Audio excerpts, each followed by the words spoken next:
Aku duk pelik kan. Azhar Aziz ni kata info kan. Kenapa pula dia nak kena tu? Aku tak faham tau. Kenapa dengan dia ni? Info tu bukan untuk dia bercakap dekat situ. Dia pula nak war-war dekat situ. Dia suruh apa benda? Unit scammer dia bertindak balas dengan kita. Itu pasal daripada awal itu aku kata tak perlu ada dia. Yang baru besar dalam sedikit scammer agak yang dia tu. Konon-konon dalam radio yang pencet tu. Kan? Kita nak orang Malaysia ni tahu hamba Allah tu dengan arwah tu yang mati tu curi lembu.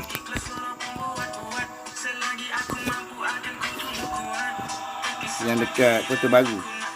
Kan? 20,000 biji.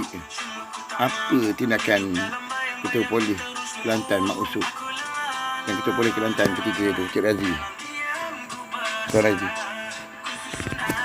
Bala tu. Habis 20,000 biji tu remote hisap kat sini. Aku pula nak dibabitkan. Aku nak penjelasan daripada dia orang nanti. Okey?